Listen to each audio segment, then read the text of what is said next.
একদিন সে আমার চোখের সামনে দিয়ে যায়। সেদিন তাকে আমি মন ভরে দেখতে পারিনি, শুধু এক পলক তাকিয়েছিলাম তার দিকে।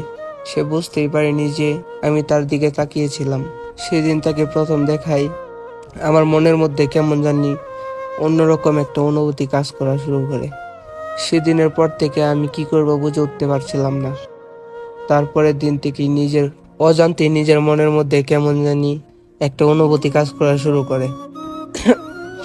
আজ সে নাই, তার বিয়ে হয়ে গেছে প্রায় 1 বছর, কিন্তু সে আজও রয়ে গেছে আমার এই মনে। তাকে ঘিরে আজকের এই স্টোরিটা আমার।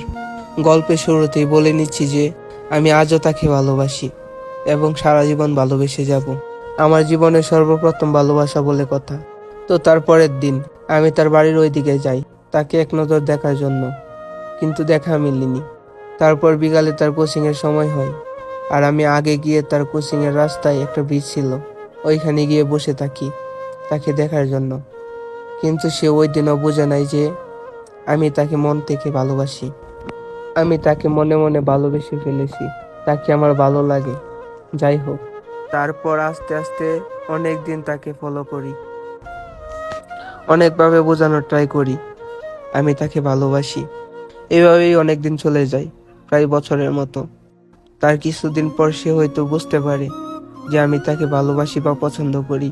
তার কিছুদিন পর হঠাৎ আমার এই মুহূর্তে অচেনা একটা আইডি থেকে মেসেজ আসে।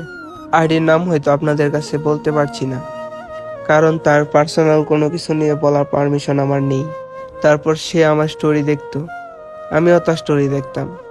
ইমোতে হঠাৎ একদিন আমার স্টোরিতে লাভ রিয়াক্ট দেয়। তখন আমি শুধু সিন করছিলাম, মেসেজ করি নাই। তার কিছুদিন পর সে আমাকে হাই বলে। সেদিন আমি বলছিলাম যে কি আপনি, সে বলছিল আমি মানুষ।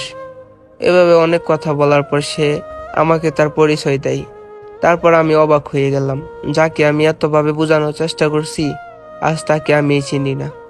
তারপর সে আমাকে মেসেজ করত, তারপর সে আমাকে রেগুলার মেসেজ দিত, আমিও মেসেজের রিপ্লাই দিতাম। রাস্তায় দেখা হতো, বাড়ির পাশে যেতাম তাকে এক নজর দেখার জন্য। সেও আমার দিকে তাকিয়ে থাকতো, আমিও তার দিকে তাকিয়ে থাকতাম। আমাদের কথা হতো না। এভাবে ইমোতে হঠাৎ তাকে বলি আমাকে মেসেঞ্জারে মেসেজ দিতে। সে আমাকে ফ্রেন্ড রিকোয়েস্ট দেয়। ফেসবুকে ইমোতে অনেক কথা হতো, কিন্তু বাস্তবে কথা বলতাম না। এইভাবেই চলতেছিল অনেক দিন। তারপর হঠাৎ একদিন আমার বন্ধু বান্ধবের কাছে গেলাম, গিয়ে দেখি তারা মেসেজ নিয়ে ব্যস্ত। তারপর হঠাৎ আমার চোখ পড়ল আমার এক বন্ধুর ফোনের উপর। তখন তাকিয়ে দেখি এটা আমার প্রিয়তমার আইডি। এভাবে আমি আরো অনেক ছেলেদের সাথে কথা বলতে দেখি তাকে। তখন থেকেই আমার আর কিছু কাউকে বলতে ভালো লাগতো না। নিজের মনের মধ্যেই নিজের কষ্ট নিয়ে ঘুরে বেড়াতাম। তাদেরকে আমি কখনোই তা বলি নাই যে আমি ওরে অনেক ভালোবাসি, প্লিজ তোরা ওর সাথে কথা বলিস না, আমার অনেক খারাপ লাগে। তখন হয়তো বয়সটা কম ছিল, বুঝতামও কম।